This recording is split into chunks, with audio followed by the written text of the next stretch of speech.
A partir de ahí, pues lo he dicho, fácil. Por ejemplo, le podemos pasar, esto sería un pequeño esquema de un circuito para realizar por libre, para realizar incluso en casa, para realizar en algún tipo de sala, como es ejercicios muy sencillos en el que tenemos en cuenta los elementos más principales, sentadilla, zancada, puente de hombros, como veis alterno para tren inferior, luego os explicamos por qué, más trabajo de tren inferior, una adaptación de un push-up entre push-up y plancha como ejercicio de empuje para la zona anterior del tronco, empujando una pared en este caso, un ejercicio de remo, aquí sale en máquina, seguramente pues en casa el cliente no va a tener una máquina de remo, pero sí le podemos facilitar unas bandas elásticas de cierta resistencia, tanto para este ejercicio como para el que podéis ver arriba a la izquierda, el que os marco justo ahora, que sería el Pallof Press, ¿no? Este ejercicio es de antirrotación, muy orientado a abdomen, que sirve para un trabajo, entre otras cosas, de oblicuos y que es relativamente fácil de hacer si no tiene un cruce de poleas, pues con una banda elástica o incluso el entrenador o un compañero haciéndole esta tensión, por ejemplo, con una toalla, ¿no? Pues por ejemplo esto sería una ficha de entrenamiento en la que el cliente pues realizaría sus series, 2, 3, 4 series, luego comentamos, y que no necesita una infraestructura como puede ser la de un gimnasio. Por lo tanto, lo he dicho, una forma muy sencilla de facilitar. Yo hago algo aquí, le pongo un pequeño apartado dentro del mismo mail con la serie, las repeticiones, descansos y demás, y también importante, pido una prueba de que haya hecho la sesión. Pues si está con un familiar, que grabe fotos y grabe vídeos del entrenamiento, me los pase por WhatsApp, por ejemplo, ¿no? Ahí sí que hay que apretarle en muchas ocasiones. Claro, vamos a hablar de intensidad, vamos a hablar de duración, de volumen, de frecuencia, de pausas, de densidades, de selección de ejercicios, todos estos factores que tienen que ver con el entrenamiento, pues por supuesto no los vamos a dejar de lado, por favor. Pero, como me decía, un apartado bastante más amplio de lo que estamos comentando ahora, pues vamos a ir uno por uno, si os parece. Por lo tanto, bueno, vamos a para la siguiente diapositiva. Vamos a pedir coherencia en los ejercicios, lo he dicho, adaptación, que haya un estímulo de verdad con el cliente, ¿de acuerdo? ¿Qué le vamos a hacer? Pues bueno, tenemos una gran cantidad, hemos destacado 4, hay infinidad, no os queréis ni imaginar, luego os pasaremos algunas guías incluso en PDF de dominio público que se pueden compartir, bastante completas. Vamos a ver que el entrenamiento, más que un carácter cuantitativo, como decía la CSM, tiene un carácter cualitativo para que sea efectivo, muy importante. Yo creo que es la mayor diferencia que podemos marcar con un cliente. Veremos a ver, yo aquí he tomado alguna imagen a partir de una de las personas que más estudian el tema de fisiología o fisiopatología de la obesidad fuera de España, en Argentina, como puede ser Jorge Roch. Comentamos que, por ejemplo, claro, el estímulo del caminar no es fisiológicamente muy efectivo para un cliente con sobrepeso, pues porque para empezar biomecánicamente está bastante condicionado, no puede caminar muy rápido.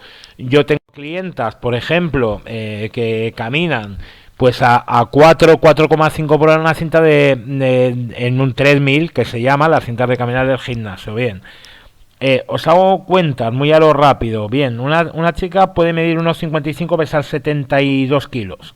Bien, sobrepeso bastante importante en su situación.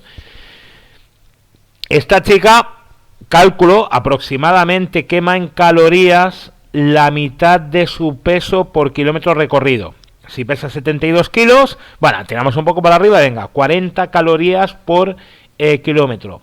Si camina a 4,5 por hora en una hora de entrenamiento, 3 veces por semana, está quemando 160, 180 calorías, o está consumiendo, ¿vale? La palabra quemar hay gente que no le gusta mucho. Claro, es un consumo ridículo.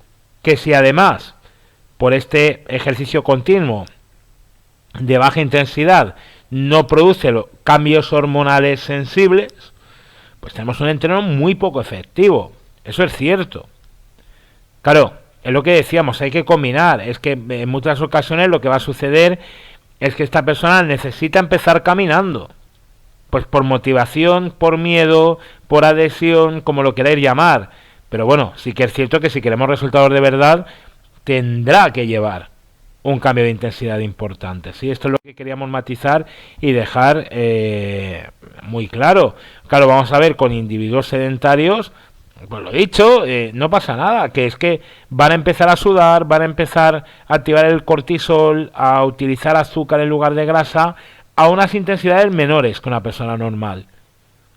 Bien, tiene que haber además un correcto riego sanguíneo para producir la lipólisis, el primero de los dos procesos que son necesarios.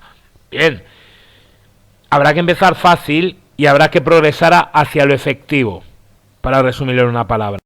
Seguimos avanzando, tenemos dos procesos, tenemos lipólisis y tenemos beta-oxidación. Como ya lo hemos comentado un par de veces, vamos a explicarlo por encima. ¿Qué necesitamos? Necesitamos que la persona produzca lipólisis, que coja estos depósitos de ácidos grasos que tiene en el cuerpo, esos adipocitos, y dicho de una manera muy ligera y muy poco exacta, los rompa. Que la grasa salga del adipocito, que la grasa salga del depósito para ser consumida, pero luego a su vez tiene que haber beta-oxidación.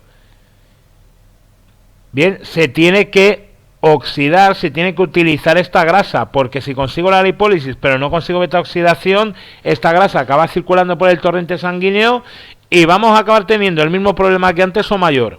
Por lo tanto, vamos a mirar de combinar estos dos ejercicios. Esto lo vamos a explicar bastante bien cuando veamos ejemplos de sesión interválica de alta intensidad adaptada a clientes con sobrepeso y obesidad. Bien, nos guardamos esto y dentro de unas cuantas diapositivas volvemos bastante interesante. Bueno, aquí ya os digo, nombramos diferentes estudios, algunos destacados, tenéis una bibliografía mucho más grande en otros apartados y en las copias de PDF, es lo que hemos ido comentando por encima. Se necesita entrenamiento, se necesita cierta intensidad. Aquí tenéis de nuevo otra de las diapositivas, otro de las imágenes que ha comentado en sus trabajos Jorge Roch, bastante interesante.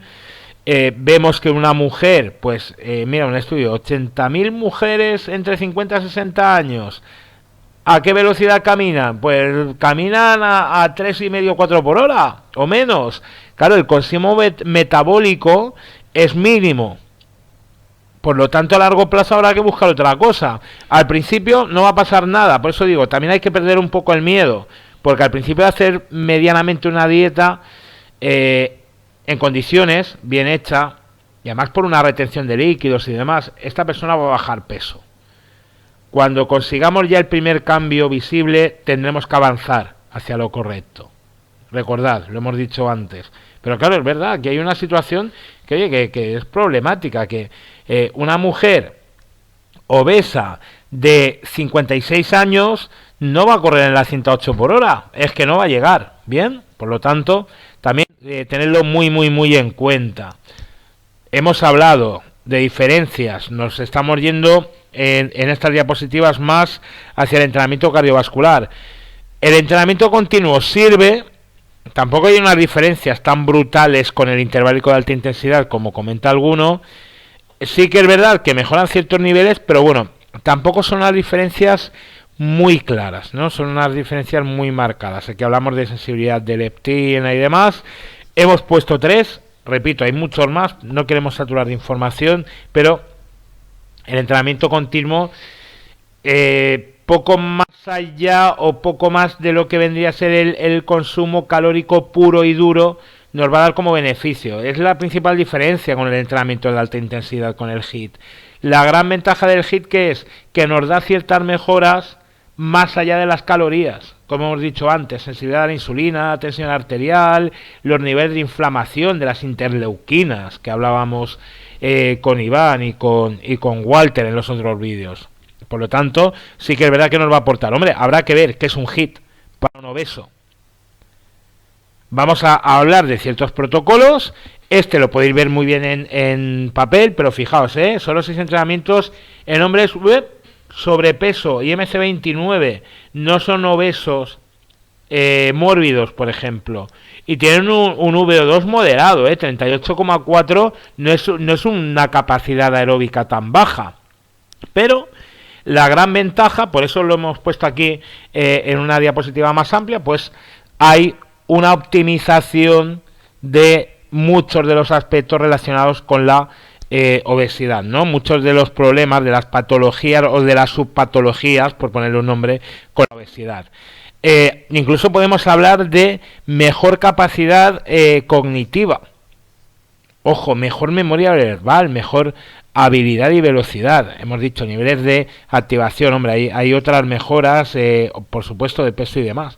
Pero el entrenamiento de alta intensidad, si conseguimos que el cliente llegue a este punto, nos va a dar unos beneficios extra, aparte de quemar más o menos calorías, aparte del consumo de oxígeno post-esfuerzo que hemos comentado, que yo creo que está un tanto sobrevalorado, porque tampoco se queman tantas calorías realizando un HIIT como EPOC, como consumo de oxígeno post-esfuerzo, sobre todo a ciertas intensidades o con ciertos protocolos.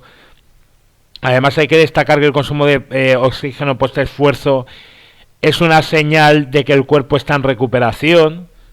Obviamente no podemos estar haciendo HIIT 2 veces al día. Bien, por lo tanto, nos vamos a tener que ir con cuidado, lo he dicho. No sobrevalorar, no pasa nada. El HIIT es una herramienta buenísima para casi cualquier tipo de cliente. En ciertas situaciones, en ciertas circunstancias y con ciertos puntos que hay que considerar. Nosotros lo vamos a recomendar a medio a largo plazo cuando el cliente ya tolera este esfuerzo. Igual es el primer día porque el cliente ya era físicamente activo. O sea, no quiere decir que tengamos que estar 4 meses entrenando a un cliente con sobrepeso o con obesidad para que llegue a hacer HIIT. Oye, igual esta persona iba al gimnasio por su cuenta, hacía cosas, no consigue bajar peso y luego contrata al entrenador personal cuando ya lleva meses, incluso años yendo al gimnasio. Bien, por lo tanto es una etapa. Es una etapa que da unos beneficios extra, que tampoco hay que valorar más allá de lo que son, pero que nos van a servir. Importantísimo. Bueno, hablamos de los típicos protocolos de Wingate, de los efectos que produce a las 3 meses, 4, 5, ver qué intensidades. Igual una persona con mucho sobrepeso, en situación de obesidad, al principio, y lo comentaba con una compañera que no tiene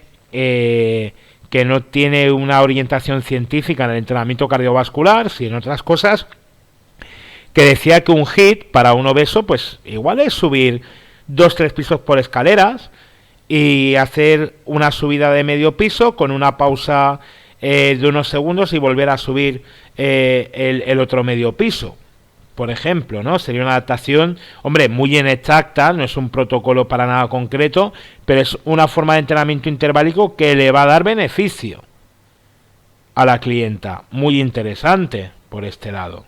Bien, vamos a mirar de pasar, perdonad. Perfecto.